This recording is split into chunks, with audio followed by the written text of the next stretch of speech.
미국이 발칵 뒤집혔습니다. 아랍에미리트가 미국 무기 체계를 버리고 한국산 무기를 선택했기 때문입니다. 지난 수십 년 동안 중동 시장을 독점해온 미국, 그 누구도 감히 넘보지 못한 시장에서 한국이 미국을 박살낸 겁니다. 계약 규모는 무려 90조 원. 전 세계 언론은 큰 충격에 빠졌고 돈도 많은 나라가 도대체 왜? 라며 연이은 의혹 보도를 쏟아냈습니다. 하지만 바로 그때 미국의 갑질과 한국의 압도적 기술력이 담긴 내부 보고서가 공개됐고 아랍에미리트의 선택에 모두 고개를 끄덕이게 됐죠. 대한민국은 전 세계 최고의 기술력을 가졌습니다. 도대체 무슨 일이 있었던 걸까요? 미국을 압도한 한국의 기술력, 지금 시작합니다. 수천억을 쏟아부은 최첨단 방공망이 하룻밤 만에 고철이 됐습니다. 기계가 고장난 게 아닙니다. 대서양 건너편에서 누군가가 전원을 꺼버린 겁니다. 12대의 무장 드론이 국경을 넘었을 때 저는 아부다비 지하 상황실에서 발사 버튼을 누르고 있었습니다. 한 번, 두 번, 세 번. 화면은 꿈쩍도 하지 않았어요. 본국 승인 대기 중 이 7글자가 우리 군인 전원의 목을 조르고 있었죠. 저는 만수르 알 마무드 아랍에미리트 국가안보회의에서 23년째 방위 전략을 총괄하는 사람입니다. 그날까지 저는 돈이면 안보를 살 수 있다고 믿었습니다. 아니, 믿고 싶었어요. 연간 방위비만 200억 달러. 미국, 프랑스에서 들여온 최신 무기들로 중동 최강의 방패를 세웠다고 자부했죠. 그런데 정작 적이 왔을 때 그 방패를 드는 권한이 우리에게 없었습니다. 자정을 갓 넘긴 시각이었습니다. 상황실에 경보음이 터지자 20명이 넘는 장교들이 동시에 모니터로 달려갔어요. 부관이 외쳤습니다. 국장님, 북동쪽 국경에서 무장 드론 12대 침투 중 예상 도달 8분입니다.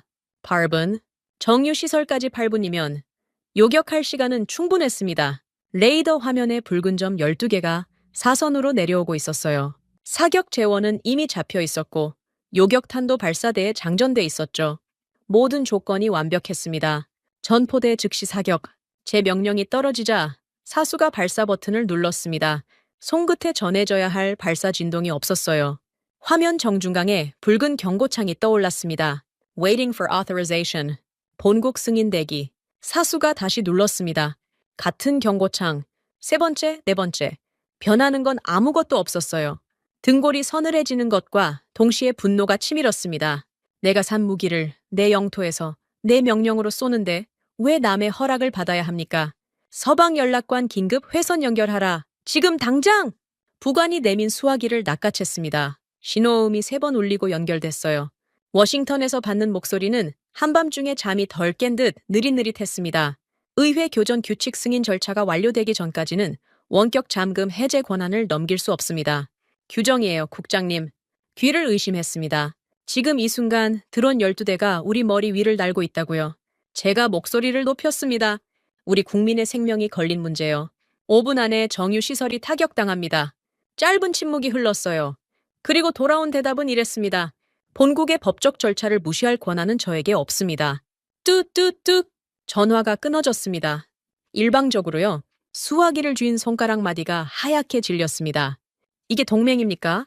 이게 우리가 수십 년간 수천억을 바치며 사온 관계의 실체란 말입니까? 상황실의 시간은 멈추지 않았습니다. 레이더 화면 속 붉은 점들이 정유시설 좌표 위로 겹쳐 들어가고 있었어요. 장교들이 저를 쳐다봤습니다. 누군가는 이를 악물고 누군가는 입술이 파랗게 질려 있었죠. 저는 할 수 있는 게 아무것도 없었습니다. 200억 달러짜리 방공망의 총책임자가 발사 버튼 앞에 서서 두 손이 묶인 채 적의 드론을 구경하고 있었던 겁니다. 첫 번째 폭발음이 들렸습니다. 상황실 천장의 형광등이 흔들렸어요. 두 번째, 세 번째 폭발이 이어졌고 유리창 너머 아부다비의 밤하늘이 주황빛으로 물들었습니다. 정유시설이었습니다. 모니터에 CCTV 영상이 올라왔어요. 시커먼 연기 기둥이 하늘을 뚫고 솟아오르고 있었습니다. 5년 전의 기억이 불기둥과 함께 되살아났어요. 서방 방공망이 본사 서버 점검을 핑계로 15분간 셧다운됐을 때 날아온 미사일의 제 부하 12명이 눈앞에서 숫덩이가 됐었죠. 그날의 비명이 귓전에서 울렸습니다. 또 같은 꼴을 당하고 있었어요. 주먹이 떨렸습니다. 주먹만이 아니었습니다. 온몸이 떨리고 있었어요. 분노인지 무력감인지 저도 분간이 안 됐습니다. 사태 수습에 3시간이 걸렸습니다. 소방대가 투입되고 부상자 후송이 시작됐어요. 다행히 사망자는 없었지만 정유시설 2곳이 반파됐고 피해 추산액은 아직 집계조차 불가능했죠. 상황실의 아비규환이 겨우 가라앉을 무렵 사이버 정보국의 파티마 대위가 태블릿 하나를 들고 들어왔습니다. 국장님, 1차 접속 로그 분석이 끝났습니다. 보셔야 합니다. 파티마 대위의 얼굴이 창백했어요. 태블릿 화면을 넘기는 손끝이 미세하게 떨리고 있었습니다. 저는 화면을 받아들었어요. 심장이 멎는 것 같았습니다. 요격 실패의 원인은 기계 결함이 아니었습니다. 서방 본사 서버에서 발사 승인 프로토콜을 고의로 지연시킨 접속 기록이 타임스탬프와 함께 찍혀 있었어요. 의회 승인 보류라는 핑계 뒤에 숨어서 누군가가 의도적으로 우리의 발사 체계를 잠가버린 겁니다. 피가 거꾸로 솟았습니다. 저는 부관에게 고함쳤어요. 글로벌 다이내믹스 중동 총괄 리처드 브라운을 지금 즉시 이 상황실로 불러와라. 40분 뒤 리처드가 상황실 문을 열고 들어왔습니다. 양복에 주름 하나 없었고 에스프레소 잔을 한 손에 들고 있었어요. 방금 사람들의 머리 위로 폭탄이 떨어졌는데 이 남자는 카페에서 산책을 하고 온 표정이었습니다. 발사 체계를 왜 잠갔소? 제 목소리가 상황실 전체에 울렸습니다. 리처드는 커피를 한 모금 홀짝이더니 느긋하게 입을 열었어요. 교전 규칙이 변경됐습니다, 국장님.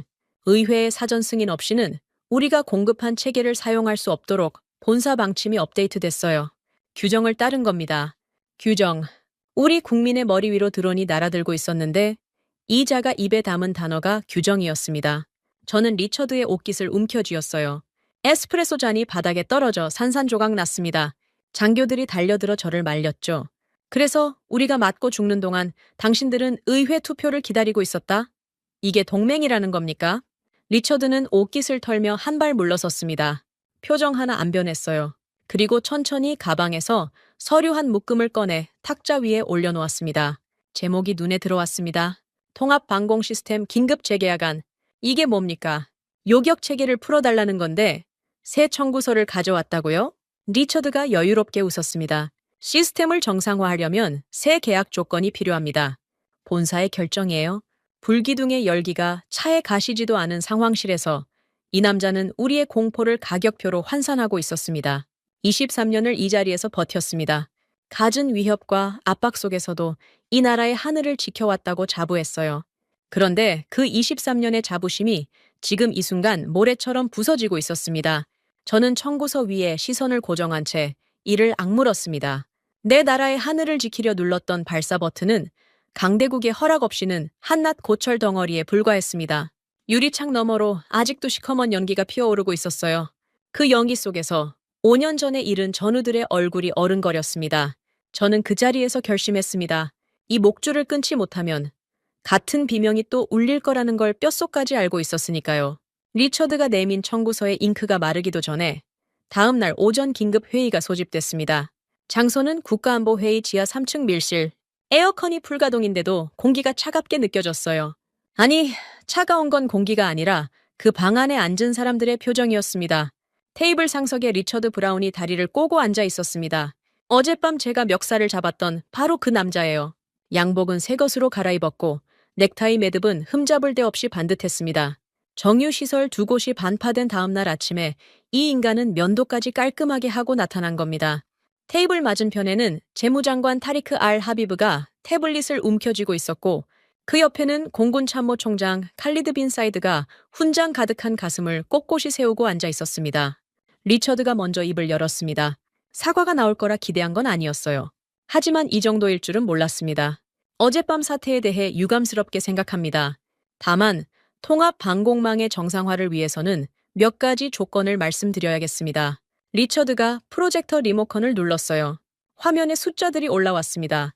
전시 프리미엄 30% 가산, 교체 부품 납기 24개월, 유지보수 인력 재배치 우선순위 하향 조정.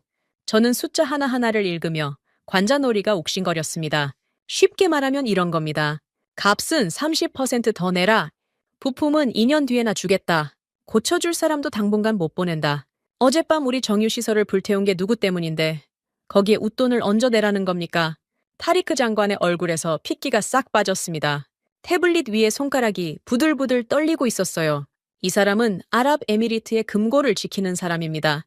매일 아침 뉴욕 증시와 국제 유가를 확인하며 디르함 한 푼도 허투루 쓰지 않는 것으로 악명이 높았죠. 그런 타리크 장관의 입에서 절제를 잃은 목소리가 터져 나왔습니다. 30% 프리미엄의 2년 대기라니. 그동안 우리 하늘은 누가 지킵니까? 이건 수리 견적서가 아니라 강도짓이요. 리처드는 눈 하나 깜짝하지 않았어요. 커피 잔을 천천히 내려놓으며 고개를 살짝 기울였습니다. 마치 때를 쓰는 아이를 바라보는 것 같은 눈빛이었죠. 그 시선이 저를 더 미치게 만들었습니다. 칼리드 장군이 주먹으로 테이블을 내리쳤습니다. 물잔이 튀어올랐어요. 당장 내일 저기 또 오면 어쩔 건가? 2년을 기다리는 동안 우리 부하들은 맨몸으로 죽으란 말이냐? 칼리드 장군의 목에 핏줄이 굵게 섰습니다. 이 사람은 40년 가까이 전투기 조종관을 잡아온 노장이에요. 미군과의 연합작전에서 받은 훈장만 12개. 뼛속까지 전투 조종사인 사람이 부하들의 목숨을 볼모로 잡히자 체면 같은 건 안중에도 없었습니다. 리처드가 입꼬리를 올렸습니다. 미소라고 부르기엔 너무 잔인한 표정이었어요. 물론 결정은 전적으로 귀국에 달려 있습니다. 다만 한 가지만 상기시켜 드리죠. 리처드가 서류를 한 장 넘겼습니다. 현재 귀국이 운용 중인 전투기 84대, 호위함 12척, 조기 경보 체계 전체의 핵심 유지 보수 코드와 부품 공급권은 저희 회사가 보유하고 있습니다. 저희가 철수하면 이 자산들은 며칠 내로 활주로 위에 고철이 됩니다. 알아서 판단하시겠죠. 회의실이 얼어붙었습니다. 숨소리조차 들리지 않았어요. 이건 협상이 아니었습니다. 국가 안보를 담보로 잡은 협박이었어요. 전투기도, 군함도, 방공망도 전부 저들의 손안에 열쇠가 있었습니다. 우리는 그 열쇠 없이는 바퀴 하나 굴릴 수 없는 처지였죠. 서명란이 제 앞에 놓여 있었습니다. 펜을 집어들었어요. 손가락에 힘을 줬습니다. 쓰려는 게 아니었습니다. 저는 그 펜을 서류 위에 내던졌습니다.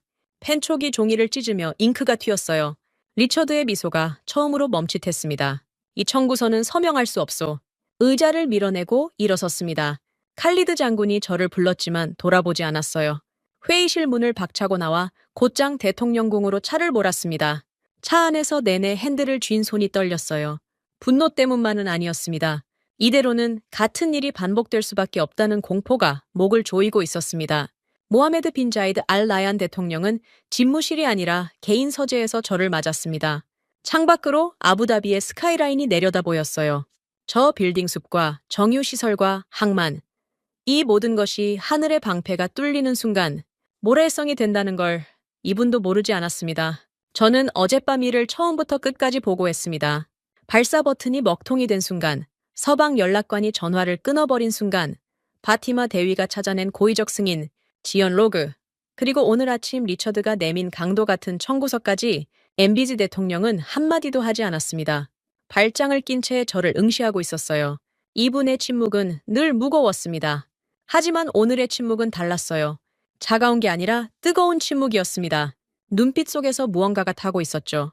한참의 정적이 흐른 뒤 엠비지 대통령이 입을 열었습니다. 만수르, 우리가 언제까지 남의 허락을 받아가며 하늘을 지켜야 하느냐. 등줄기에 전류가 흐르는 것 같았습니다. 이 한마디는 질문이 아니었어요. 결심이었습니다. 엠바이지 대통령이 자리에서 일어나 창가로 걸어갔습니다. 아부다비의 야경을 내려다보며 낮은 목소리로 말했어요. 안보 공백이 단 하루도 발생하지 않는다는 조건을 맞춰라. 그 조건만 충족된다면 새로운 패를 찾아보는 것을 허락하겠다. 가슴이 터질 것 같았습니다. 대통령의 재가라는 건 수십 년간 이어온 서방과의 방산, 관계를 근본부터 뒤흔들 수 있는 열쇠를 손에 쥔 거나 마찬가지였으니까요. 저는 곧장 집무실로 돌아와 비밀 TF를 꾸렸습니다. 서방을 대체할 수 있는 방공체계를 가진 나라와 업체를 전수조사하기 시작했어요. 결과는 참담했습니다. 러시아의 S-400은 성능은 인정하지만 미국의 제재 폭탄을 맞을 각오를 해야 했고, 이스라엘 시스템은 중동 정세상 도입 자체가 정치적 자살이었습니다. 유럽산 중거리 체계 두 종은 성능 시험 결과가 카탈로그 수치의 70%에도 미치지 못했어요. 보안 검증을 돌려보니 한 업체의 통신 모듈에서는 정체불명의 백도어까지 발견됐습니다. 파일을 덮을 때마다 가슴이 답답해졌어요. 사흘 밤을 꼬박 세웠습니다. 책상 위에 각국 방산업체의 제안서가 산처럼 쌓였지만 어느 것 하나 엠비지 대통령이 내건 조건, 단 하루의 공백도 없을 것을 충족시키지 못했습니다. 성능이 되면 정치가 발목을 잡았고 정치가 되면 기술이 모자랐어요. 어느 쪽을 골라도 결국 또 다른 나라의 목줄을 목에 거는 꼴이었습니다. 새벽 4시, 커피도 식은 차에 방치된 집무실에서 저는 의자 등바디에 머리를 기댔습니다. 천장의 형광등이 지직거리며 깜빡이고 있었어요. 동맹이라는 이름표를 단 목줄이 이 나라의 숨통을 조이고 있었습니다. 그 목줄을 끊을 칼은 어디에도 보이지 않았어요. 눈을 감으니 어젯밤의 불기둥이 눈꺼풀 안쪽에서 다시 타올랐습니다. 5년 전에 잃은 전우들의 얼굴도요. 이대로 주저앉을 수는 없었습니다. 반드시 길이 있어야 했어요. 아직 제가 들여다보지 못한 어딘가에 사흘째 밤을 사운 직후였습니다. 비몽사몽간에 책상 위에 보안 전화가 울렸어요. 정보국 직통이었습니다. 중국 측 비밀 특사가 접촉을 시도하고 있다는 보고였죠. 뭐라고요? 냉수를 끼얹은 듯 잠이 확 달아났습니다. 중국은 빨랐어요. 우리가 서방과 삐걱거린다는 정보를 어떻게 입수했는지 이틀도 안 돼 사절단을 꾸려 보낸 겁니다. 비공개 접견 요청이었습니다. 저는 만날 수밖에 없었어요. 선택지가 바닥난 상황에서 돌멩이라도 뒤집어 봐야 했으니까요. 접견실에 나타난 중국 측 수석 대표는 말끔한 영어를 구사했습니다. 제안서를 펼쳐놓는 손놀림도 매끄러웠어요. 가격을 보는 순간 눈이 번쩍 뜨였습니다. 서방 견적의 절반도 안 되는 금액이 찍혀 있었거든요. 납기도 12개월, 서방이 2년을 기다리라던 것과는 차원이 달랐죠. 입이 벌어질 만한 조건이었습니다. 하지만 저는 23년을 이 바닥에서 굴러먹은 사람입니다. 세상에 공짜는 없어요. 특히 이 가격에는 반드시 숨겨진 대가가 있을 터였습니다. 파티마 대위에게 중국 측이 제안한 통신 모듈의 정밀 보안 검증을 지시했어요. 결과는 이틀 만에 나왔습니다. 파티마 대위가 분석 보고서를 들고 왔을 때 대위의 표정만으로 답을 알 수 있었습니다. 통신 기판 깊숙이 박혀있던 칩 하나, 설계도면 어디에도 명시되지 않은 정체불명의 통신 칩이 모든 데이터를 외부로 빼돌릴 수 있는 구조로 심어져 있었어요. 반값의 정체는 이것이었습니다. 우리 방공망의 모든 레이더 정보, 교전 데이터, 지휘, 통신을 통째로 들여다볼 수 있는 창문을 우리 돈 받고 설치하겠다는 거였죠. 속이 뒤집혔습니다. 서방은 열쇠를 안 주고 중국은 뒷문을 숨겨놓고 이놈이나 저놈이나 우리를 호구로 보는 건 매한가지였어요. 저는 중국 측 수석 대표를 다시 불렀습니다. 보안 검증 결과를 테이블 위에 펼쳐놓자 그제야 그 매끄럽던 미소가 사라지더군요. 이 자리에서 나가시오. 2번 다시 이 건물에 발을 들이지 마시오. 저는 그 말만 하고 자리를 떠났습니다. 문을 닫는 순간 다리에 힘이 풀리는 것 같았어요. 서방도 안 되고 러시아도 안 되고 중국마저 이 꼴이니 진짜 이 세상에 우리 하늘을 우리 손에 쥐어줄 나라가 없는 겁니까? 그날 오후였습니다. 외교 채널을 통해 전혀 예상하지 못한 곳에서 면담 요청이 들어왔어요. 대한민국 대통령 특사 자격의 고위급 사절단이 아부다비에 도착했다는 통보였습니다. 솔직히 처음에는 코웃음이 나왔습니다. 한국이라 청웅 미사일 몇 기를 들여온 적은 있었죠. 국지 방어용으로는 쓸만했습니다. 하지만 국가 전체의 통합 방공망을 맡길 상대로는 한 번도 고려해 본 적이 없었어요. 미국, 프랑스, 영국, 이 판의 선수들은 정해져 있었으니까요. 그래도 만났습니다. 아까 말했지 않습니까? 돌멩이라도 뒤집어 봐야 할 판이었으니까요. 회의실 문이 열리고 2사람이 들어왔습니다. 앞에 선 남자는 말끔한 양복을 입고 있었지만 눈빛이 보통이 아니었어요. 호랑이 같은 도끼가 서려 있었습니다. 강훈식 대한민국 대통령 특사 겸 방산수출 총괄. 그 뒤에는 군복 차림의 건장한 남자가 서 있었어요. 최태진 대령, 국방과학연구소 파견 총괄이라고 자신을 소개했습니다. 이 사람의 손을 악수하는 순간 느꼈어요. 손바닥이 거칠었습니다. 서류를 넘기는 손이 아니라 장비를 만지는 손이었죠. 강훈식 특사가 테이블 위에 올려놓은 것은 무기 카탈로그가 아니었습니다. 저는 표지를 보고 눈을 의심했어요. 한아랍에미리트 전략적 협력 패키지, 방산 350억 달러에 원전과 AI 인프라 300억 달러를 묶은 총 650억 달러짜리 청사진이었습니다. 무기 몇 점 팔겠다는 게 아니라 국가 인프라 전체를 함께 설계하겠다는 제안이었어요. 갈리드 장군이 서류를 집어들더니 코방귀를 뀌었습니다. 청웅 미사일 몇 기로 기지 하나 막는 건 인정하지. 하지만 국가 통합 방공망을 아시아 국가에 맡긴다? 내 부하들의 목숨을 실험대에 올리란 소리냐. 칼리드 장군의 목소리에는 모욕에 가까운 경멸이 묻어 있었습니다. 40년간 미군과 어깨를 나란히 한 사람에게 한국은 여전히 검증 안 된 아시아 업체에 불과했던 거죠. 저는 강훈식 특사의 반응을 지켜봤습니다. 이런 자리에서 서방 업체라면 얼굴이 붉어지거나 아니면 능글맞게 넘어가거나 둘 중 하나였을 겁니다. 강훈식 특사는 어느 쪽도 아니었어요. 표정 하나 변하지 않았습니다. 등을 곧게 편 채 칼리드 장군의 눈을 정면으로 마주 보았어요. 장군님, 우리는 무기 상인이 아닙니다. 회의실이 조용해졌습니다. 강훈식 특사가 서류 한 장을 밀어냈어요. 기술 이전 항목이 빼곡히 적혀 있었습니다. 설계도 원본을 넘깁니다. 정비 매뉴얼 정원을 넘깁니다. 무기 운용 소스 코드, 이른바 블랙박스라 불리는 것까지 전부 넘기겠습니다. 귀국의 엔지니어가 직접 열고 고치고 개량할 수 있도록요. 우리가 떠난 뒤에도 귀국의 두 손으로 하늘을 지킬 수 있게 만들겠다는 뜻입니다. 등골에 전류가 흘렀습니다. 23년 동안 단 한 번도 들어본 적 없는 말이었어요. 서방은 죽어도 소스 코드를 내주지 않았습니다. 그게 이 산업의 불문율이었죠. 열쇠를 쥐고 있어야 고객이 평생 끌려오니까요. 그런데 이 사람이 지금 그 열쇠를 통째로 건네겠다고 한 겁니다. 타리크 장관의 눈빛이 달라졌습니다. 태블릿을 내려놓고 서류를 직접 집어들었어요. 현지 공동 생산 및 기술 이전에 따른 경제적 파급 효과라는 항목에서 타리크 장관의 손가락이 멈췄습니다. 수만 개의 일자리 창출, 제3국 공동 수출 수익 분배 구조. 타리크 장관의 입술이 미세하게 벌어졌어요. 숫자를 읽는 이 사람의 표정이 변하는 건 23년 동안 제가 두세 번밖에 본 적이 없었습니다. 저는 강훈식 특사를 똑바로 바라봤습니다. 말이 좋은 건 누구나 할 수 있어요. 서방도 처음에는 장밋빛 약속을 늘어놓았으니까요. 특사 말은 들었소. 그런데 이 통합 방어 체계라는 것이 실전에서 연동이 되는 건지 그걸 지금 당장 증명할 수 있겠소? 제 질문이 끝나기도 전에 칼리드 장군이 끼어들었습니다. 입꼬리에 비웃음이 걸려 있었어요. 좋은 생각이군. 내일 기상청이 최악의 모래 폭풍을 예고했네. 섭씨 40대 시야제로 그 속에서 기존 서방 장비와 한국 시스템을 연동해 가상적기를 요격해 보시지. 그 정도는 해줘야 내 부하들의 목숨을 맡길 수 있지 않겠나. 불가능에 가까운 조건이었습니다. 기존 서방제 장비는 한국 시스템과 통신 규격 자체가 달랐어요. 거기에 모래 폭풍까지. 연동은커녕 레이더가 제대로 돌아갈지도 장담할 수 없는 환경이었죠. 칼리드 장군은 사실상 됐으니 꺼지시오를 점잔 빼며 돌려 말한 겁니다. 회의실 구석에 서 있던 서방 기술자 2명이 키득거리는 소리가 들렸습니다. 한국 장비, 저 모래 속에 집어넣으면 30분도 안 돼서 기판이 엉겨붙을걸. 구경거리는 되겠군. 일부러 들으라고 한 말이었어요. 통역관 이 핫산의 턱이 딱딱하게 굳어지는 게 보였습니다. 저는 강훈식 특사를 지켜봤습니다. 이 사람이 어떤 반응을 보이느냐가 전부였어요. 발끈하면 아마추어, 빌면 장사꾼. 강훈식 특사는 어느 쪽도 아니었습니다. 고개를 한번 끄덕이더니 옆에 서 있던 최태진 대령을 돌아봤어요. 두 사람의 눈이 마주쳤습니다. 말은 한마디도 오가지 않았지만 최태진 대령의 입꼬리가 아주 미세하게 올라가는 게 보였습니다. 그건 자신감이었어요.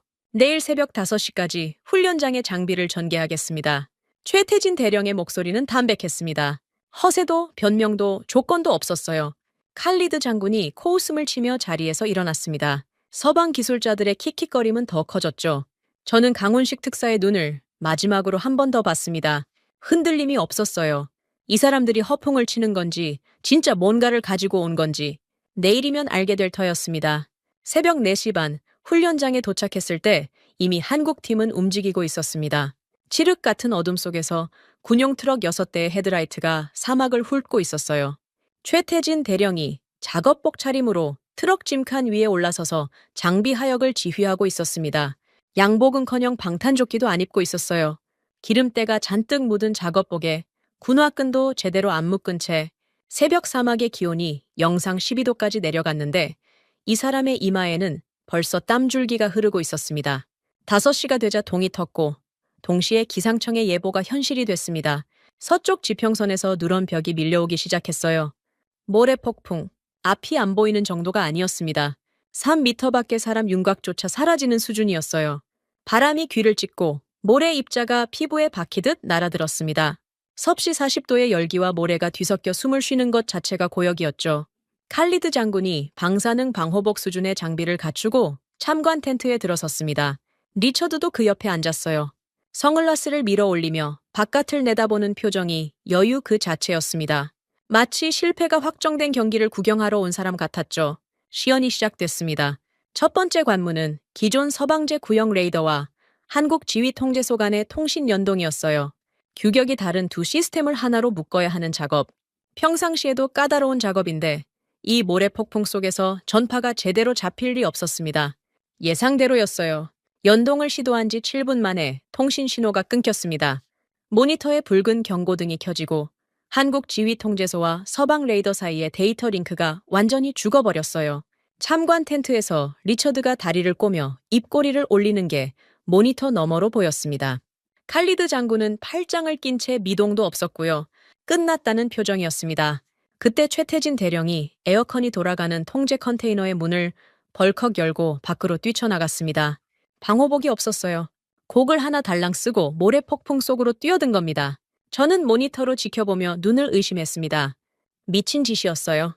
저 바람에 5분만 노출돼도 기관지가 망가질 수 있었거든요. 최태진 대령은 서방제 레이더 기지국까지 200m를 뛰어갔습니다. 한국 기술진 3명이 뒤따랐어요. 모래 속에서 쓰러지고 일어나기를 반복하면서 레이더 기지국의 외장 패널을 맨손으로 뜯어낸 최태진 대령이 회로 기판 앞에 쪼그리고 앉았습니다. 납땜 인두를 꺼내 들었어요. 모래가 회로 위로 쏟아져 내리는 걸 한 손으로 막으면서 다른 손으로 서방 시스템의 통신, 단자와 한국 시스템의 중계 모듈을 수동으로 잇기 시작했습니다. 옆에서 카메라가 잡은 최태진 대령의 얼굴을 저는 잊을 수가 없습니다. 모래가 볼에 박혀 피가 배어 있었어요. 고글 안쪽으로 땀이 흘러 앞이 제대로 안 보였을 겁니다. 그런데 이 사람의 손은 떨리지 않았습니다. 납땜 인두가 밀리미터 단위로 정확하게 움직이고 있었어요. 옆에서 한국 기술진이 먼지투성이 컵라면을 뜯어 건넸고 최태진 대령은 국물도 안 마시고 면만 씹으며 작업을 이어갔습니다. 36시간이 흘렀습니다.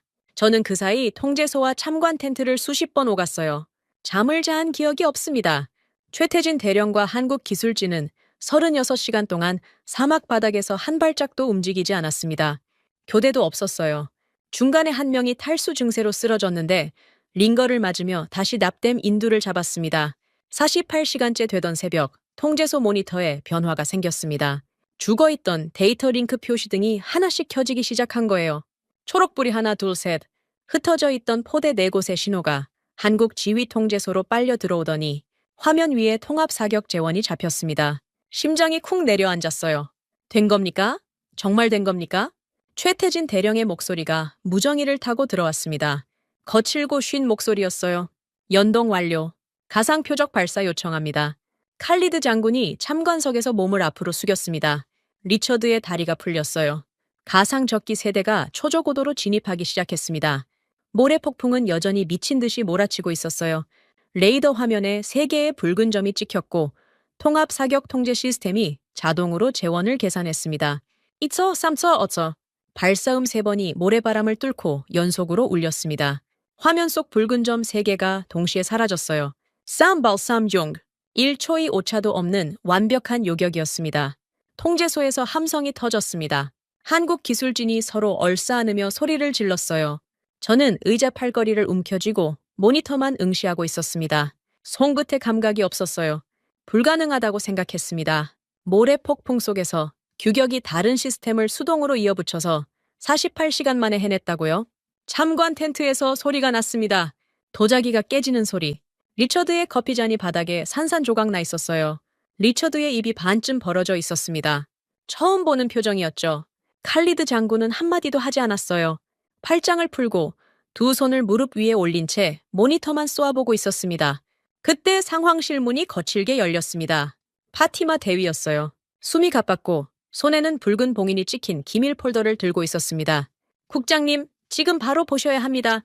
파티마 대위가 폴더를 제 앞에 놓았습니다. 아니, 놓은 게 아니라 내려쳤어요. 그만큼 급박했다는 뜻이었죠. 폴더를 열었습니다. 심장이 멎었습니다. 1장의 드론 타격 당시 서방 본사 서버의 상세 접속 기록이었어요. 파티마 대위팀이 3일 밤을 파고들어 복원한 로그 데이터였습니다. 화면을 채운 건 타임스탬프와 명령어의 행렬이었어요. 그날 밤 의회 승인 보류라는 외교적 핑계 뒤에서 실제로 무슨 일이 벌어졌는지가 1초 단위로 기록돼 있었습니다. 드론이 국경을 넘기 4분 전 서방 본사 서버에서 원격 명령이 내려왔습니다. 발사 승인 프로토콜 비활성화. 4분 전이에요. 드론이 오기도 전에 누군가가 우리의 방패를 미리 내려놓은 겁니다. 의회 승인 지연이 아니었어요. 처음부터 쏘지 못하게 잠가버린 거였습니다. 저는 칼리드 장군을 봤습니다. 장군도 같은 화면을 보고 있었어요. 장군의 얼굴이 시퍼렇게 변하고 있었습니다. 40년 동안 미군과 어깨를 나란히 하며 쌓아온 신뢰, 가슴팍에 달고 다니던 연합훈장, 12개의 무게가 한순간에 무너져 내리는 게 눈에 보였어요. 칼리드 장군이 천천히 자리에서 일어섰습니다. 아무 말도 하지 않았어요. 군복 가슴팍에 손을 올렸습니다. 미군 연합작전 훈장이었죠. 40년 군 생활에서 가장 자랑스러워하던 것. 쇠가 찢어지는 소리가 났습니다. 칼리드 장군이 훈장을 뜯어냈어요. 핀이 군복 천을 찢으며 빠져나왔습니다. 장군의 손이 떨리고 있었습니다. 분노인지 비통함인지 아마 둘 다였을 겁니다. 훈장이 바닥에 떨어졌습니다. 맑은 금소금이 울렸어요. 칼리드 장군이 그 위에 군화를 올려놓았습니다. 꽉 밟았어요. 쇳덩이가 바닥에 눌리며 찌그러지는 소리가 상황실을 가득 채웠습니다. 아무도 입을 열지 못했어요. 칼리드 장군이 모래먼지를 뒤집어 쓴 채 막 들어오던 최태진 대령을 돌아봤습니다. 장군의 눈이 붉었어요. 평생 자신의 눈을 가리고 있던 무언가가 방금 벗겨진 사람의 얼굴이었습니다. 최태진 대령은 피부가 벗겨지고 모래가 들러붙은 얼굴로 장군을 마주봤어요. 두 사람 사이에 말은 없었습니다. 수십 년을 믿었던 동맹의 증표는 바닥에서 찌그러져 있었고 사막의 모래를 뒤집어 쓴 이방인의 땀방울이 우리의 진짜 방패였습니다. 그날 밤 저는 한숨도 자지 못했습니다. 칼리드 장군이 훈장을 밟아 뭉갠 그 금소금이 귓전에서 떠나지 않았어요. 40년을 바친 신념이 부서지는 소리였으니까요. 하지만 감상에 빠져 있을 시간이 없었습니다. 저는 새벽까지 보고서를 작성했어요. 제목은 단 한 줄이었습니다. 한국 방산 협력 전면 도입안 350억 달러. 이틀 뒤 국가안보회의 긴급회의가 소집됐습니다. MBZ 대통령이 직접 참석하는 최고 수위의 회의였어요. 이 자리에서 서방과의 관계를 끊고 한국으로 전면 전환할 것인지 국가의 운명을 결정하는 순간이었습니다. 회의장에 들어서자 공기가 무거웠습니다. MBZ 대통령이 상석에 앉아 있었고 그 옆으로 칼리드 장군, 타리크 장관, 그리고 정보국장까지 전원이 모여 있었어요. 강훈식 특사와 최태진 대령은 회의장 밖 별실에서 대기 중이었습니다. 제가 프로젝터를 켰습니다. 사막 시연 영상부터 시작했어요. 모래폭풍 속에서 최태진 대령이 맨몸으로 회로를 잇는 장면, 산발삼중의 요격 장면, 그리고 파티마 대위가 찾아낸 서방의 고의적 전원 차단 로그까지 영상이 끝나자 회의장이 정막에 잠겼습니다. 각하, 더 이상 서방의 목줄에 매여서는 이 나라의 하늘을 지킬 수 없습니다. 한국의 전 주기 협력 패키지를 전면 도입할 것을 상정합니다. 제 목소리가 회의장에 울렸어요. MBZ 대통령은 표정 없이 저를 응시하고 있었습니다. 칼리드 장군은 이틀 전과 달랐어요. 훈장이 뜯겨나간 자리에 실밥이 풀린 군복 그대로였습니다. 반대 의견을 낼 기색이 아니었죠. 타리크 장관은 태블릿 화면을 두드리며 숫자를 검산하고 있었고요. 분위기가 기울고 있었습니다. 바로 그때였어요. MBZ 대통령의 비서관이 급히 문을 열고 들어왔습니다. 각하, 워싱턴에서 긴급 통화 요청입니다. 미 상원 군사위원회 소속 의원입니다. 회의장의 온도가 순식간에 떨어졌어요. MBZ 대통령이 수화기를 집어들었습니다. 스피커폰으로 전환하지는 않았지만 대통령의 표정 변화만으로 통화 내용을 짐작할 수 있었습니다. 눈이 가늘어졌어요. 턱 근육이 단단해졌습니다. 3분쯤 지났을까 MBZ 대통령이 수화기를 조용히 내려놓았어요. 한국과 방산 계약을 체결할 경우 현재 운용 중인 전투기 전력에 대한 부품 공급을 전면 중단하겠다는 통보다 회의장이 얼어붙었습니다. 전투기 부품 금수.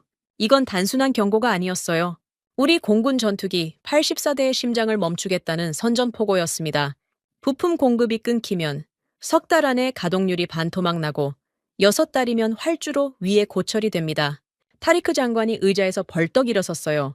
얼굴이 하얗게 질려 있었습니다. 각하, 잠깐 멈추셔야 합니다.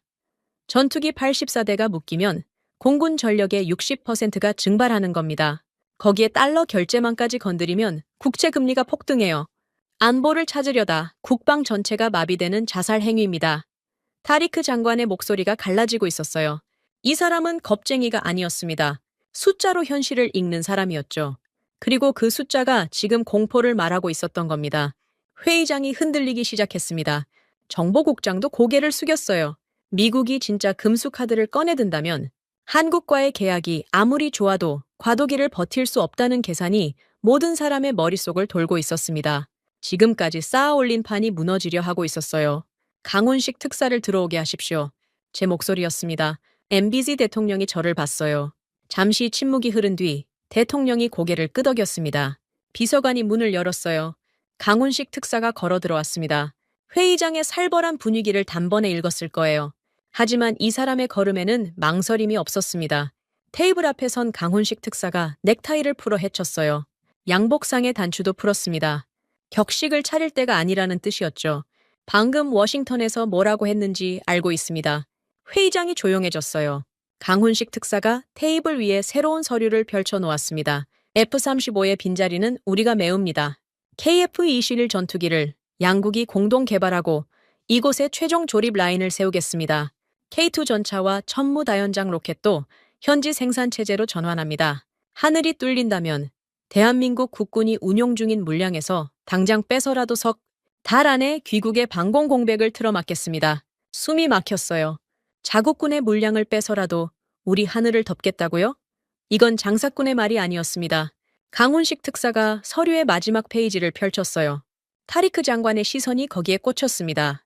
제3국 공동수출 플랫폼 구축안. 강훈식 특사가 타리크 장관을 정면으로 바라봤습니다. 장관님, 한 가지 더 있습니다.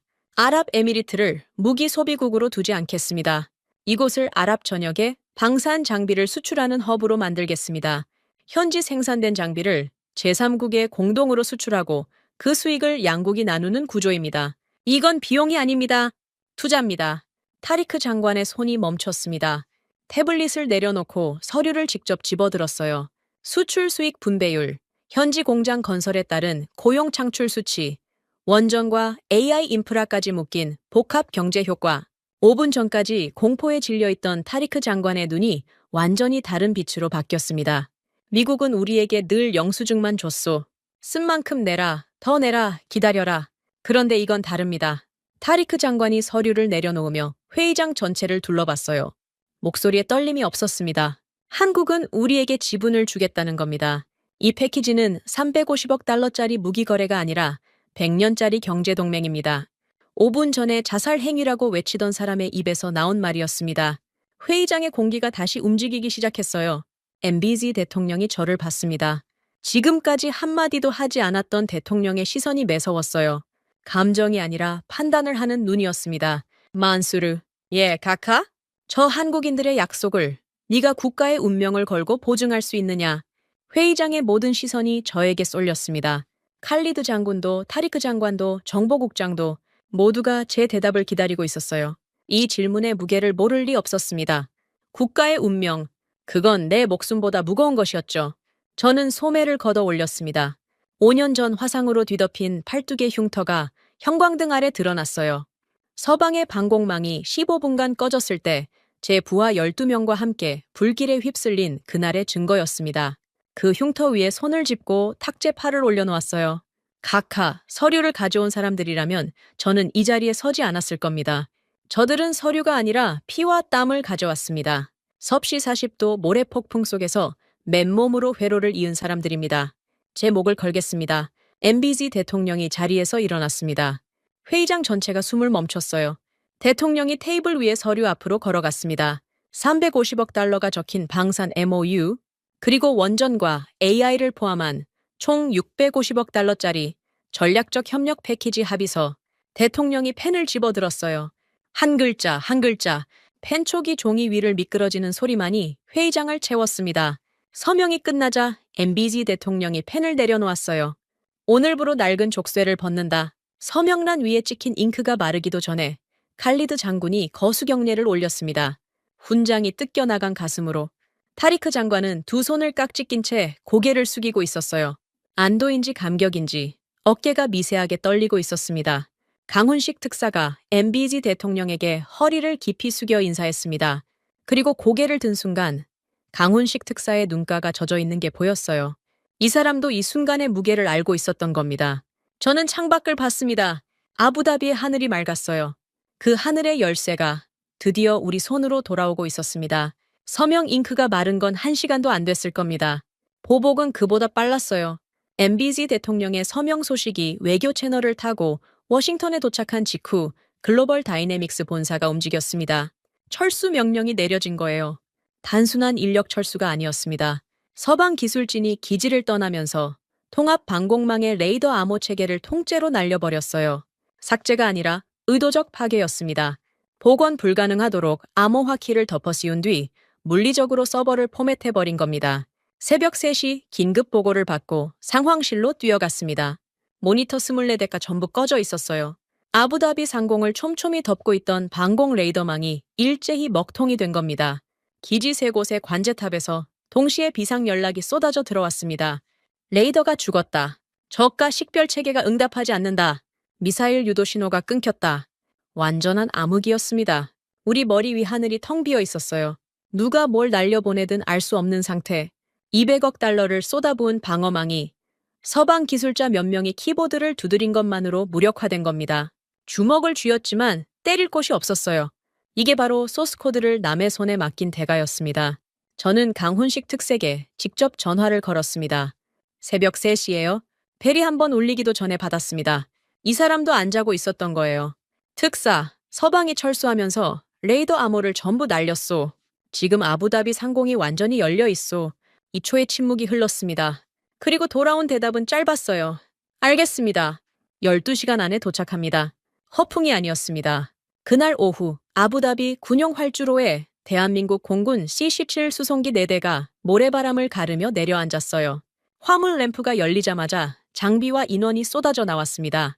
천공 미사일 시스템 구성품, 독자 지휘 통제 장비, 통신 중계 모듈, 그리고 최태진 대령을 선두로 한 한국 기술진 40여 명, 40도가 넘는 활주로 위로 내려선 이들의 군화가 아스팔트에 닿는 순간 저는 처음으로 숨을 쉴 수 있었습니다. 최태진 대령은 인사도 생략했어요. 활주로에서 곧장 중앙기지의 서버실로 뛰어들어갔습니다. 서방이 남기고 간 잔해를 보더니 혀를 찼어요. 깔끔하게 밀었군요. 복원은 의미 없습니다. 그리고 부하들을 돌아봤습니다. 뜯어내자. 전부 바닥부터 새로 깐다. 서방의 폐쇄형 데이터 링크를 살리는 게 아니라 아예 뿌리째 드러내고 한국아랍에미리트 독자 네트워크로 교체하겠다는 거였습니다. 불가능해 보였어요. 기지 3곳을 잇는 통합 네트워크를 바닥부터 다시 구축한다? 그걸 며칠 만에? 최태진 대령은 이미 움직이고 있었습니다. 기름때 묻은 작업복으로 갈아입고 서버 렉 사이에 들어가 케이블을 뽑아내기 시작했어요. 한국 기술진이 기지 3곳에 분산 배치됐고 각 팀이 동시에 서방 시스템의 잔해를 해체하면서 한국 장비를 설치해 나갔습니다. 통역관 이하산이 그 와중에 눈에 들어왔습니다. 이 사람은 통역관이라는 직함이 무색할 만큼 현장을 뛰어다니고 있었어요. 섭씨 40도가 넘는 땡볕 아래서 한국 기술진과 아랍에미리트 현지 병사들 사이를 오가며 기름때를 뒤집어 쓴 채로 아랍어 매뉴얼을 소리쳐 읽어주고 있었습니다. 이 배선을 여기에 연결하는 겁니다. 빨간색이 입력, 파란색이 출력. 이 순서를 틀리면 기판이 타요. 딱딱한 외교 언어가 아니었어요. 현지 병사들이 알아듣는 말투로 농담을 섞어가며 기술을 뼛속까지 새겨 넣고 있었습니다.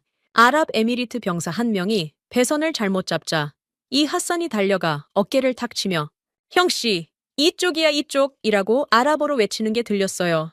저 한마디에 병사의 긴장이 풀리는 게 보였습니다. 사흘 밤낮이 흘렀습니다. 저는 기지 3곳을 돌며 진행 상황을 확인했어요. 최태진 대령은 한 번도 누워서 잔 적이 없었습니다. 서버실 바닥에 등을 기대고 15분씩 쪽잠을 자는 게 전부였어요. 한국 기술진 중 셋이 탈진으로 쓰러졌고 링거를 맞으며 다시 일어나 장비 앞에 섰습니다. 나흘째 되던 새벽, 강훈식 특사가 저를 찾아왔습니다. 손에 태블릿을 들고 있었어요. 국장님, 오늘 드릴 것이 있습니다. 태블릿 화면을 켜서 제 앞에 놓았습니다. 화면에 뜬 것은 암호화된 파일 전송 프로토콜이었어요. 파일 목록을 훑는 순간 손끝이 저렸습니다. 천국 느아이를 포함한 통합 방공 시스템의 코어 소스 코드, 마스터 권한, 서방이 수십 년 동안 죽어도 내주지 않았던 무기의 심장에 해당하는 열쇠였습니다. 이걸 넘기면 우리가 자체적으로 시스템을 열고 고치고 업데이트하고 개량할 수 있어요. 누구의 허락도 필요 없이요. 전송 준비 완료입니다. 수신 확인만 해주시면 마스터 권한이 귀국의 서버로 이관됩니다. 강훈식 특사의 목소리는 담담했습니다. 하지만 이 한 문장의 무게가 얼마나 되는지 저는 23년 경력의 모든 감각으로 알고 있었어요. 서방은 이걸 주지 않기 위해 우리를 인질로 잡았고 우리는 이걸 얻기 위해 굴욕을 감수해 왔습니다. 그런데 이 사람들이 그걸 요구하지도 않았는데 스스로 내밀고 있었어요. 수신 확인 버튼을 눌렀습니다. 화면에 진행바가 채워지기 시작했어요. 100% 전송 완료. 마스터 권한이 아랍에미리트 국방 서버에 안착했습니다. 손이 떨렸어요. 태블릿을 쥔 손가락에서 힘을 뺄 수가 없었습니다. 나흘째 밤 모든 작업이 끝났습니다. 최태진 대령이 무정의를 들고 최종 점검 명령을 내렸어요. 기지 세 곳에서 동시에 보고가 들어왔습니다. 연동 정상, 사격 통제 정상, 데이터 링크 정상. 최태진 대령이 저를 봤습니다. 고개를 한번 끄덕였어요. 제가 통합 시스템 가동 명령을 내렸습니다. 24대의 모니터가 동시에 켜졌어요. 아부다비 상공의 저녁이 초록빛 격자로 뒤덮였습니다. 모든 표기가 아랍어였어요. 영어가 아니라 아랍어, 우리 글자로, 우리 서버에서, 우리 암호로 돌아가는 방공망이었습니다. 시스템이 가동된 지 9분도 안 됐을 거예요. 레이더의 반응이 찍혔습니다. 국경 부근에서 접근하는 소형 비행체 하나, 반군의 정찰 드론이었어요. 새 방공망이 자동으로 추적을 시작했습니다. 사격 재원이 잡히고 요격 시퀀스가 올라왔어요. 이번에는 붉은 경고창이 뜨지 않았습니다. 본국 승인 대기 중 따위는 어디에도 없었어요. 발사 승인 권한이 이 상황실에 제 손끝에 있었습니다. 발사 버튼을 눌렀습니다. 이번에는 반응했어요. 화면 속 녹색 점이 붉은 점을 향해 날아갔고 2초 뒤 붉은 점이 사라졌습니다. 공중에서 분해된 거예요. 상황실에서 함성이 터져 나왔습니다. 아랍에미리트 병사들이 서로 얼싸안으며 외치고 있었어요. 아랍어로요. 저는 환호에 섞이지 못했습니다. 의자에 앉은 채 모니터를 바라보고 있었어요. 아랍어로 가득한 초록빛 화면, 23년을 기다린 광경이었습니다. 눈시울이 뜨거워지는 걸 참을 수 없었어요. 환호가 가라앉을 무렵 상황실 구석에서 작은 소동이 벌어졌습니다. 나흘을 꼬박 세운 최태진 대령이 서버실 벽에 등을 기댄 채 바닥에 주저앉아 있었어요. 피로에 짓눌려 눈을 감고 있었습니다. 군화에 모래가 잔뜩 끼어 있었고 작업복 소매는 납땜 자국으로 구멍이 뚫려 있었어요. 칼리드 장군이 성큼성큼 걸어갔습니다. 최태진 대령 앞에 멈춰 서자 주변이 조용해졌어요. 사흘 전까지 한국 무기를 아시아 장사꾼의 물건이라 깔보던 그 사람이었습니다. 칼리드 장군이 차렷 자세를 취했습니다. 군화 뒤꿈치가 딱 부딪혔어요. 그리고 오른손을 이마에 올렸습니다. 군인으로서 줄 수 있는 최고의 예우, 완벽한 거수경례였어요. 최태진 대령이 눈을 떴습니다. 충혈된 눈으로 칼리드 장군을 올려다봤어요. 천천히 일어나 답례했습니다. 두 군인 사이에 말은 필요 없었습니다. 단 며칠 만에 이 사람들은 우리가 평생을 구걸해도 얻지 못했던 완벽한 자립을 우리 두 손에 쥐어줬습니다. 소식은 우리가 퍼뜨린 게 아닙니다. 알아서 번져 나갔어요. 아랍에미리트가 서방 방공망을 완전히 걷어내고 한국 기술로 독자 체계를 구축했다는 첩보가 중동 전역의 정보망을 탔습니다. 실전 데이터까지 딸려 있었어요. 모래폭풍 속 48시간 연동 성공, 3발 3중 요격률, 나흘 만에 완성한 통합 방공망 재건, 그리고 소스코드 완전 이양. 이건 단순한 무기 거래 뉴스가 아니었습니다. 중동의 판도를 바꿀 수 있는 전략 정보였죠. 첫 번째 반응은 사우디에서 왔습니다. MOU 서명 일주일 뒤 한밤중에 보안 전화가 울렸어요. 사우디 왕세자의 측근 특사가 비공개 채널로 접촉해온 겁니다. 저를 직접 만나겠다고 했어요. 장소는 아부다비 시내 비밀 영빈관이었습니다. 새벽 2시에 도착한 사우디 특사는 호의 없이 혼자 왔어요. 이 한 가지만으로도 이 건의 무게를 알 수 있었습니다. 왕세자의 측근이 호의 없이 외국 영빈관에 단독으로 나타난다는 건 공식 기록에 남길 수 없는 수준의 밀담이라는 뜻이니까요. 왕세자 전하께서 직접 보내셨습니다. 사우디 특사가 봉투를 내밀었어요. 봉인을 뜯자 안에는 문장 3줄이 적혀 있었습니다. 핵심은 하나였어요. 사우디도 서방을 손절하고 한국 아랍에미리트 공동 방위 체제에 즉시 합류하겠다는 의사표명이었습니다. 가슴이 뛰었습니다. 사우디가 움직인다는 건 중동 전체가 움직인다는 뜻이에요. 이 지역의 안보 구도는 사우디와 아랍에미리트 두 축을 중심으로 돌아가니까요. 사우디가 방향을 틀면 나머지 나라들은 선택의 여지가 없어집니다. 예상대로였어요. 사우디 특사가 떠난 지 사흘도 안 돼 카타르 국방장관의 직통 전화가 왔습니다. 귀국이 도입한 한국 통합 방공체계의 사양서를 받아볼 수 있겠느냐. 그 다음 날은 오만이었어요. 그 다음은 쿠웨이트, 바라인. 수십 년간 서방의 눈치만 보며 꼼짝 못하던 나라들이 앞다투어 한국 측에 연합 구매 문의를 쏟아내기 시작했습니다. 제 사무실 전화가 하루에 20통씩 울렸어요. 전부 같은 질문이었습니다. 한국이 우리에게도 소스 코드를 넘겨줄 수 있느냐? 저는 강훈식 특사와 주변국 대응 전략을 조율하기 시작했습니다. 개별 대응으로는 한계가 있었어요. 그래서 다른 방법을 택했습니다. 주변국 특사 6명을 한자리에 모았어요. 아부다비 NSC 별관 대회의실이었습니다. 테이블에 둘러앉은 얼굴들을 보며 저는 입을 열었습니다. 신사 여러분, 지금까지 우리는 각자의 하늘을 각자의 돈으로 남의 기술로 지켜왔습니다. 결과가 어땠습니까? 쓰고 싶을 때 못 쓰고, 고치고 싶을 때 못 고치고, 값을 올려도 고개를 숙여야 했죠. 회의실이 조용했어요. 한 명도 반박하지 않았습니다. 전부 같은 경험을 한 사람들이었으니까요. 이제 이 판을 바꿉시다. 한국의 기술을 표준으로 삼아 중동의 하늘을 우리가 직접 연합해서 통제하는 겁니다. 제안의 골격은 간단했습니다. 한국 기술을 기반으로 한 통합방공연합체, 각국이 독자적으로 운용하되 유사시에는 하나의 네트워크로 묶이는 공동방위체계였어요. 소스코드는 참여국 모두에게 이양, 유지보수도 현지 인력으로, 서방의 목줄 같은 건 처음부터 설계에 없었습니다. 사우디 특사가 첫 번째로 손을 들었어요. 우리 왕세자께서도 같은 구상을 하고 계셨소. 카타르가 뒤따랐고 오만이 고개를 끄덕였습니다. 20분 만에 6나라의 기본 합의가 이루어졌어요. 수십 년간 서방이 개별 격파로 쥐고 흔들던 중동 방산 시장이 하나의 블록으로 뭉치기 시작한 겁니다. 이 소식이 월스트리트에 전해진 건 그날 오후였습니다. 뉴욕 증시가 열리자마자 방산 섹터가 출렁거렸어요. 글로벌 다이내믹스의 주가가 개장 30분 만에 14% 폭락했습니다. 중동 매출이 전체의 37%를 차지하던 회사였어요. 그 37%가 통째로 증발할 수 있다는 공포가 시장을 덮친 겁니다. 글로벌 다이내믹스뿐이 아니었어요. 유럽 방산 대기업 두 곳의 주가도 동반 급락했습니다. CNBC 속보 자막에 중동 방산 지각 변동, K-디펜스 블록 형성이라는 헤드라인이 떴어요. 그 다음 날 아침 예상했던 방문자가 찾아왔습니다. 리처드 브라운. 철수하면서 레이더 암호를 날려버리고 떠난 바로 그 사람이었어요.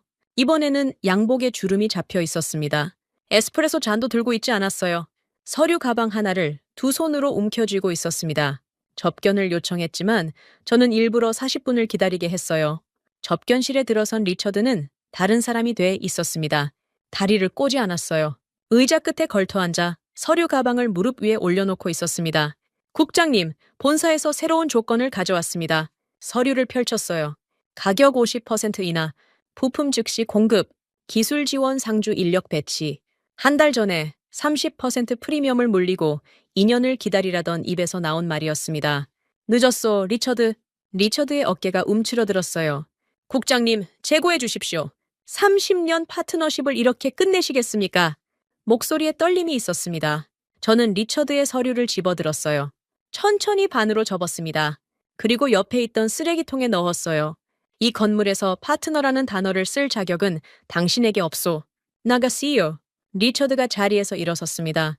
서류 가방에 잠금 장치를 채우는 손가락이 떨리고 있었어요. 문을 열고 나가는 리처드의 뒷모습은 한 달 전 이 접견실에서 다리를 꼬고 앉아 우리를 조롱하던 사람과 같은 인간이라고 믿기 어려웠습니다. 그날 저녁 더 큰 소식이 들어왔습니다. 한국과의 계약을 빌미로 전투기 부품 금수를 협박했던 미 상원 의원이 입장을 번복한 거예요. 공식 성명도 아니었습니다. 비공개 외교 채널을 통해 슬그머니 금수 조치 검토를 철회한다는 통보가 왔어요. 이유는 뻔했습니다. 아랍에미리트 한 나라만의 문제가 아니게 됐으니까요. 사우디, 카타르, 오만까지 줄줄이 한국 쪽으로 움직이는 판에 금수 카드를 밀어붙이면 중동 전체를 적으로 돌리는 셈이었습니다. 석유, 달러 결제, 지정학적 거점.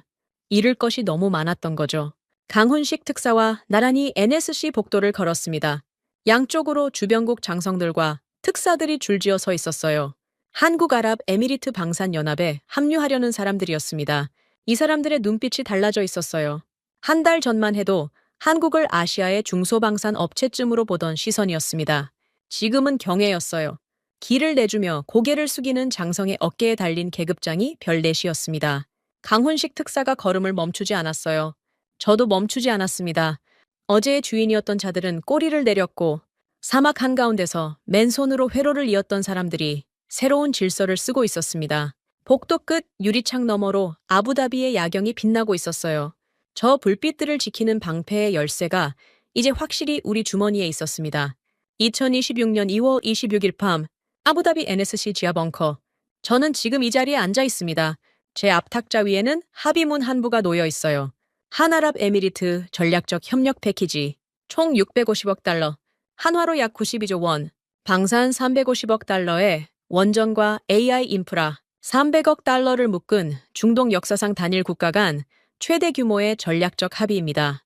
며칠 전 최종 타결된 이 문서의 잉크가 아직 손끝에서 느껴지는 것 같아요.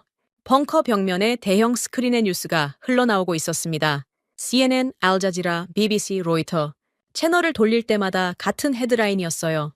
아랍에미리트, 대한민국과 92조 원 규모 초대형 전략적 협력 체결, 중동 방산 지형 근본적 재편, K-디펜스, 서방 독점 체제 종식 선언, 세 개가 들썩이고 있었습니다.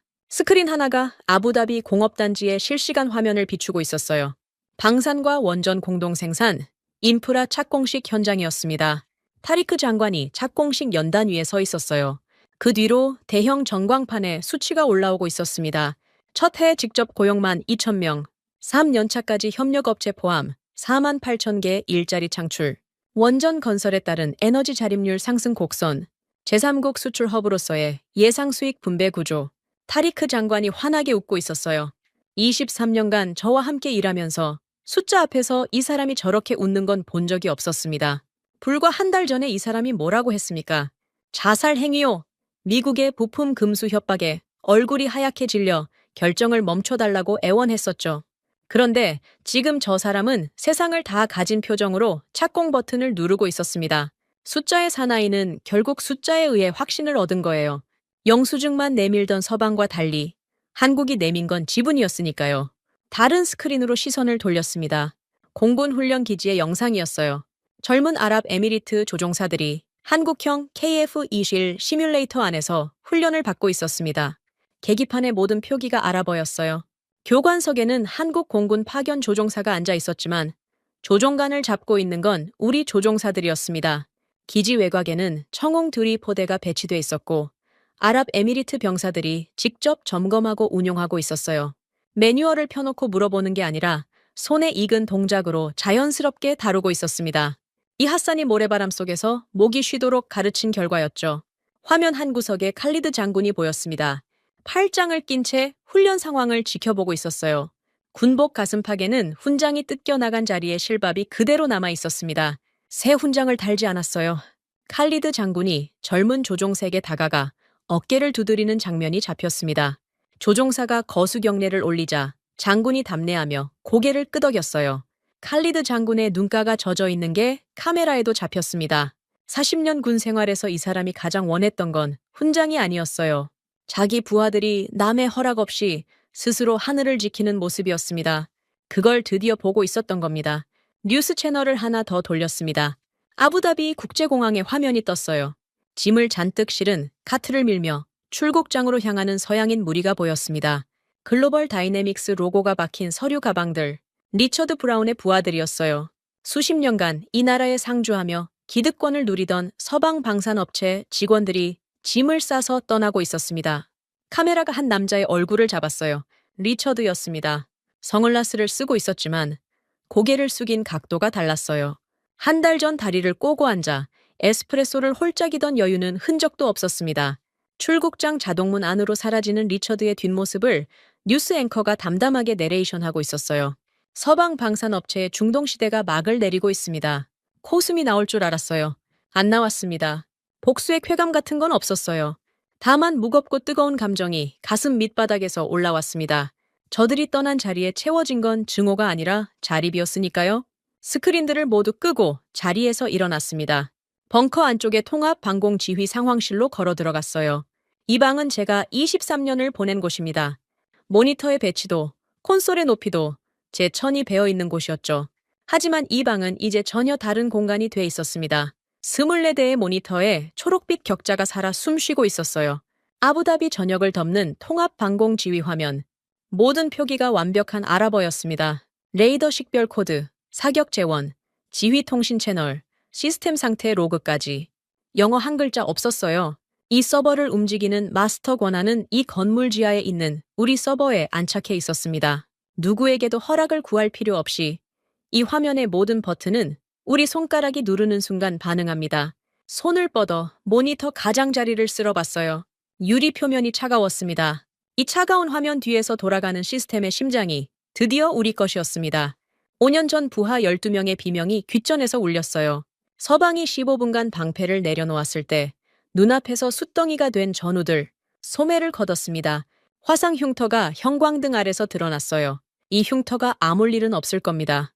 하지만 같은 흉터가 다시 생기는 일도 없을 겁니다. 발소리가 들렸습니다. 돌아보니 강훈식 특사와 최태진 대령이 상황실 입구에 서 있었어요. 짐을 챙긴 모습이었습니다. 다음 임무지로 이동하는 거였죠. 사우디와의 후속 협의가 기다리고 있었으니까요. 강훈식 특사에게 걸어갔습니다. 이 사람의 눈빛에는 여전히 호랑이 같은 도끼가 서려 있었지만 그 아래에 피로가 깔려 있었어요. 잠을 제대로 잔 적이 있긴 한 겁니까? 최태진 대령은 여전히 기름때가 빠지지 않는 손을 하고 있었습니다. 깨끗한 군복으로 갈아입었는데도 손톱 밑에 검은 자국이 남아 있었어요. 서류를 넘기는 손이 아니라 장비를 만지는 손. 처음 악수했을 때 느꼈던 그 거친 손바닥이 떠올랐습니다. 두 사람의 손을 잡았습니다. 악수가 아니었어요. 양손으로 두 사람의 손을 함께 감싸주었습니다. 말이 나오지 않았어요. 뭐라고 해야 합니까? 감사하다는 말로는 부족했습니다. 이 사람들은 단순히 무기를 팔러 온 상인이 아니었어요. 사막의 모래바람을 맨몸으로 맞으며 우리의 심장에 자부심을 심어준 사람들이었습니다. 강훈식 특사가 제 손을 꽉 쥐었어요. 그리고 한마디 했습니다. 우리는 돌아가지만 시스템은 여기 남습니다. 이제 각하의 나라입니다. 최태진 대령이 묵묵히 고개를 숙였어요. 저는 두 사람을 끌어안았습니다. 비즈니스 파트너의 포옹이 아니었습니다. 사선을 함께 넘은 형제의 포옹이었어요. 두 사람이 떠난 뒤 저는 다시 텅 빈 상황실에 혼자 남았습니다. 24대의 모니터가 초록빛으로 빛나고 있었어요. 완벽한 아랍어로 돌아가는 통합 방공 지휘 화면. 이 나라의 하늘을 이 나라의 언어로 이 나라의 사람들이 지키는 시스템. 23년을 기다린 풍경이었습니다. 의자에 앉아 합의문을 다시 펼쳤어요. 650억 달러. 이 숫자가 세상에 말하는 건 단순한 거래 규모가 아닙니다. 세상은 우리가 돈으로 항공 무기를 샀다고 하겠죠. 아닙니다. 우리는 피와 땀을 나눈 대가로 마침내 잃어버렸던 주권을 되찾은 겁니다. 합의문을 덮으며 창밖을 봤습니다. 아부다비의 밤하늘의 별이 총총했어요. 더 이상 저 하늘이 두렵지 않았습니다. 저 하늘의 열쇠는 이제 이 건물 안에 있으니까요. 모래바람을 함께 맞아준 형제들이 만들어준 방패가 오늘 밤도 이 나라의 잠든 아이들 위를 지키고 있었습니다. 지금까지 대한민국의 감동을 전하는 감동윤아였습니다. 대한민국의 기적 같은 이야기 다음에 또 들려드리겠습니다. 선배님들, 좋은 하루 되세요.